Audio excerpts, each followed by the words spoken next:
വേദനിപ്പിച്ചവനാണ്. പ്രവാചകൻ പറയുന്നു, അതുപോലെ മുത്തുനബിയെയും നീ വേദനിപ്പിക്കുകയാണ്, അള്ളാഹുവിന്റെ റസൂലിന്റെ മനസ്സിനെയും നീ വേദനിപ്പിക്കുകയാ. മുത്തുനബി മദീനത്ത് മസ്ജിദുൻ നബവിയുടെ പച്ചക്കുബ്ബയുടെ അടിത്തട്ടിൽ കിടന്നുറങ്ങുന്ന മുത്തുനബി ഉണ്ടല്ലോ, നീ ചെയ്യുന്നത് അറിയുന്നുണ്ടല്ലോ, നീ ചെയ്യുന്നത് മലക്കുകൾ പറയുന്നുണ്ടല്ലോ. അള്ളാഹുവിന്റെ റസൂലിന്റെ മനസ്സ് വേദനിപ്പിക്കുന്നവനാ.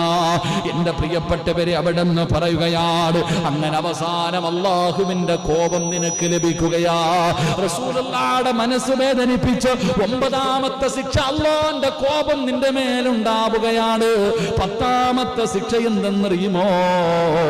ഏറ്റവും വലിയ മിസ്കീൻ നീയാടാ പൊന്നുമോനെ. റസൂലുള്ളാഹി തങ്ങൾ പറയുകയാണ്, ഒരിക്കൽ അവിടെ നിന്ന് ചോദിച്ചു സഹാബാ, പാപ്പരെന്ന് പറഞ്ഞാൽ ആരാ സഹാബ? പാവപ്പെട്ടവരെന്ന് പറഞ്ഞാൽ ആരാ സ്വഹാബ?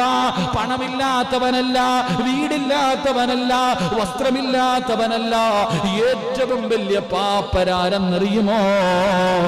നാളെ മീസാനിന്റെ മുന്നിൽ നിസ്കാരം ചുമന്നുകൊണ്ട് പോവുകയാണ്. ഒരുപാട് നിസ്കാരമുണ്ട്, ഒരുപാട് ഖുർആൻ ഓതിയതുണ്ട്, ഒരുപാട് സദഖ കൊടുത്തതുണ്ട്, തഹജ്ജുദ് നിസ്കാരമുണ്ട്, ഒരുപാട് സൽക്കരമുമായി നാളെ പടച്ച റബ്ബിന്റെ പരലോകത്ത് ചെല്ലുമ്പോ അല്ലാഹു നിസ്കാരമെടുത്തൊരുത്തന് കൊടുക്കുന്നു. പടച്ചവനെ, ഇവൻ എന്നെ കുറിച്ച് അങ്ങനെ പറഞ്ഞവനാണ്. അവസാനം അല്ലാഹുവേ നിന്നെ നന്മയെടുത്തവന് കൊടുക്കും.